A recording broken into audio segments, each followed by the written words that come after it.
Hi, Jim Gore from THOR Wealth Management. One of my favorite shows is Everyone Loves Raymond, and I especially love the show when Robert gets married and Raymond gives a toast, and he says, I think there's one thing that could make it all better. Editing. it's all about editing.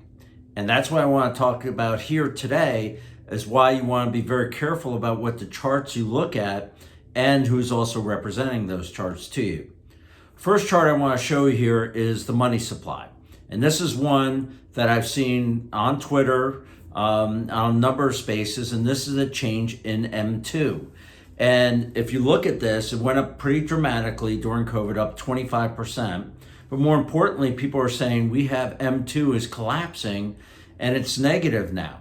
And so that means money supply is really getting restricted, and this is going to have an impact on our economy. Is that true or not? Well, let's look at another chart that looks at what the actual money supply is. And this is the M2, just the same indicator. And you can see that M2 was about $15.5 trillion. It went up to $18 trillion within 2 months. And yes, it did peak in July of 2022 at a little bit over 21.7 trillion. And it is down, yes, it's down $1 trillion, but it's still up 20% for the last 3 years.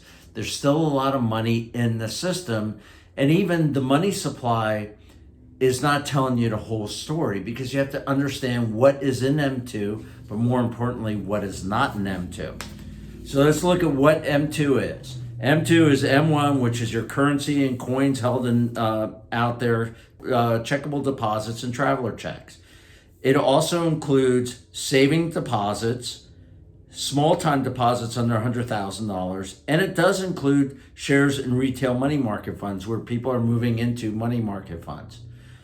But the big thing that is not in M2, which I think is why the collapse in the money supply, or M2, is not a true story, is it does not include certificates of deposits. And we saw a dramatic change with some of our clients.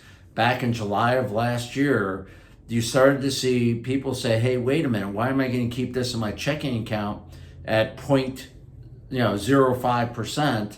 Let's go ahead and buy a CD. And people were buying CDs, taking their cash and buying CDs at the bank with higher interest rates.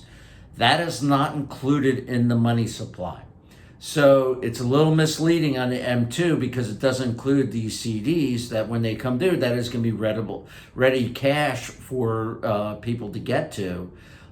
But it is not included in M2, and I think that's why we had a dramatic drop in M2 year over year, being down 5%. And it all comes to people taking money out of their checking accounts, which is included in M2, and buying CDs. Another thing is that looking at the charts I think is pretty interesting is you look at this chart here. This is looking at auto defaults.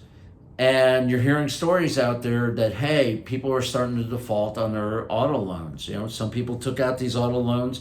They're paying $1,000 a month and they can't afford it. And yes, we have seen a spike. There are 41% default rates over the last 3 years. So it looks kind of scary, like the consumer's in bad trouble. Well, Editing. this is editing. Now let's look at a little bit longer picture.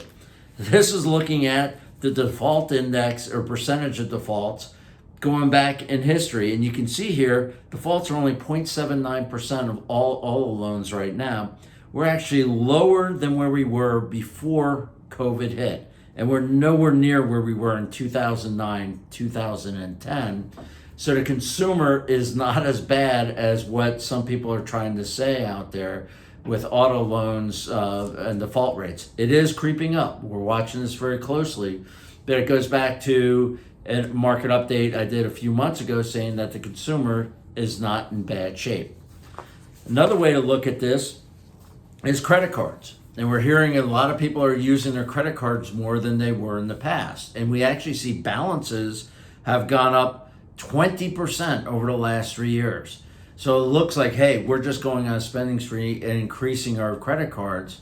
Yes, we are. But here again, let's look at it in context and look at it a little bit longer term. And this is when you look at credit card debt, and this is a total credit card debt outstanding. You can see that we are up a bit, but we're up single-digit percentage-wise from the peak before COVID hit.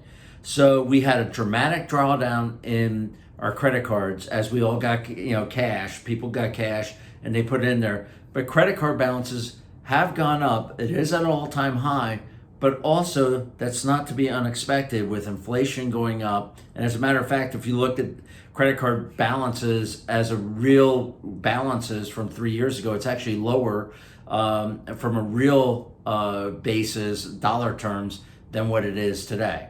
So the consumer is not as bad as people say. This is why, I'm going to be very honest with you and try and be as constructive as possible when you're watching these market updates from THOR.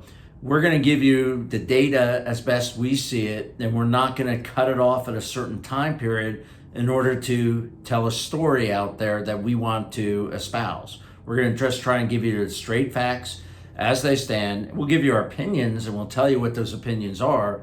But when it comes to the charts, I'm going to try to be as open, as honest as possible.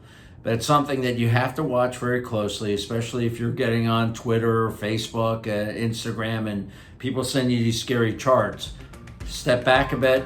Those charts may not be telling you the whole story, and that's what we want to do here.